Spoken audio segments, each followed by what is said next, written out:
Hello प्यारे दोस्तों, साके studio Jodhpur 111 में आपका हार्दिक स्वागत एवं हार्दिक अभिनंदन है। आपको आज करवा चौथ की कथा सुनाने जा रहे हैं। आप ध्यान पूर्वक सुनिए।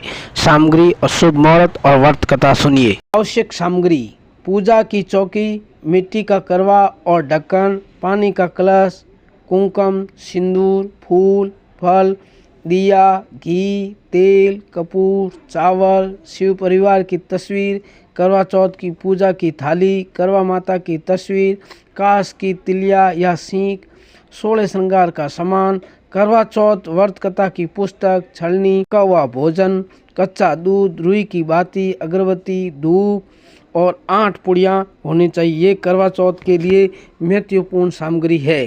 करवा चौथ के समय मिट्टी के करवे में ही अर्घ्य देना चाहिए चंद्रदेव को। करवा चौथ के त्योहार में ये नियम भी विशेष है कि करवा चौथ पर व्रती महिलाओं को चंद्रमा को मिट्टी के करवे से ही अर्घ्य देना चाहिए। मिट्टी का करवा शुद्धता का प्रतीक माना जाता है। पौराणिक मान्यताएं है कि मिट्टी का करवा धरती तत्व का प्रतीक माना जाता है।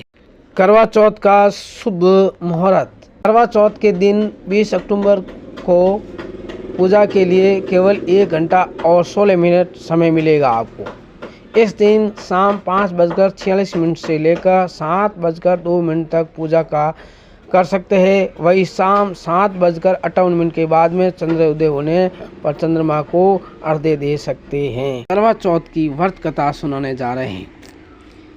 बहुत समय पहले की बात है। एक साहूकार के 7 बेटे और उनकी एक बहन करवा थी। सभी 7 भाई अपनी बहन से बहुत प्यार करते थे, यहाँ तक कि वे पहले उसे खाना खिलाते और बाद में स्वयं खाना खाते थे। एक बार उनकी बहन ससुराल से मायके आई हुई थी।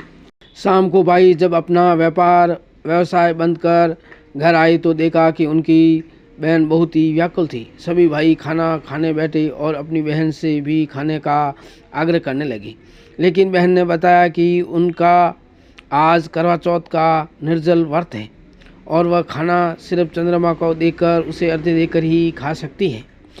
चूँकि चंद्रमा अभी तक नहीं निकला है, इसलिए वह भूख प्यास से व्याकुल हो। सबसे छोटे भाई को अपनी बहन की हालत देखी नहीं जाती और वह दूर पीपल के पेड़ पर एक दीपक जलाकर छलनी की ओट में रख देता है और दूर से देखने पर वह ऐसा प्रतीत होता है जैसे चतुर्थी का चांद उदित हो रहा है। इसके बाद भाई अपनी बहन को बताता है कि चांद निकल आया है, तुम उसे अर्घ्य देने के बाद भोजन कर सकती है। बहन खुशी के मारे सीढ़ियों पर चढ़कर चांद को देखती है और उसे अर्घ्य देकर खाना खाने बैठ जाती है। वह पहला टुकड़ा मुंह में डालती है तो उसे छींक आ जाती है, दूसरा टुकड़ा डालती है तो उसके बाल निकल जाता है और जैसे ही तीसरा टुकड़ा मुंह में डालने की कोशिश करती है तो उसके पति की मृत्यु का समाचार उसे मिलता है। वह बौखला जाती है। उसकी भाभी उसे सच्चाई से अवगत कराती है कि उसके साथ ऐसा हुआ है। करवा चौथ का व्रत गलत तरीके से टूटने के कारण देवता उससे नाराज हो गए हैं और उन्होंने ऐसा किया है। सच्चाई के बाद करवा निश्चित ही करती है कि वह अपने पति का अंतिम संस्कार नहीं होने देगी और वह सतीत्व से उन्हें पुनर्जीवित दिलाकर रहेगी। वह पूरे 1 साल तक अपने पति के ही शव के पास बैठी रहती है, उसकी देखभाल करती है।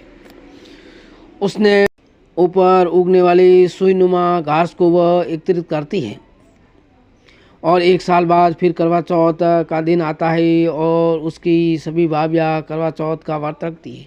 जब भाभियाँ उससे आशीर्वाद लेने आती है तो वह प्रत्येक भाभी से यम सुई ले लो, पिए सुई दे दो, मुझे भी अपनी जैसी सुहागन बना दो, ऐसा आग्रह करती है। लेकिन हर बार भाभी उसे अगली भाभी से आग्रह करने का कह चली जाती है। इस प्रकार जब 6 नंबर की भाभी आती है तो करवा उससे भी यही बात दोहराती। यह भाभी उसे बताती है कि चूंकि सबसे छोटे भाई की वजह से उसका वह टूटा था, तो उसकी पत्नी में ही शक्ति है कि वह तुम्हारे पति को दोबारा जीवित कर सकती है। इसलिए जब वह आए तो तुम उसे पकड़ लेना और जब तक वह तुम्हारे पति को जिंदा न कर दे उसे छोड़ना। ऐसा कह करके वह चली जाती है। सबसे अंत में छोटी भाभी आती है। करवा उससे भी सुहागिन बनने का आग्रह करती है, लेकिन वह टाल मटोल करने लगती है। इसे देख करवा उन्हें जोर से पकड़ लेती हैं और अपने स्वाग को जिंदा करने के लिए कहती है। भाभी उससे छुड़ाने के लिए नोचती है, खचोड़ती है, लेकिन करवा नहीं। अंत में उसकी तपस्या को देखकर भाभी पसीज जाती है और अपनी छोटी अंगुली को चीरकर उसमें से अमृत उसके पति के मुंह में डाल। करवा का पति तुरंत श्री गणेश कहता हुआ उठ बैठता है। इस प्रकार प्रभु कृपा से उसकी छोटी भाभी के माध्यम से करवा को अपना स्वाग वापस मिल जाता है। हे श्री गणेश जी, माँ गौरी, जिस प्रकार करवा को चीर सुहागन का वरदान आपको मिला है, वैसा ही सब सुहागन को मिले। जय जय करवा चौथ की जय हो।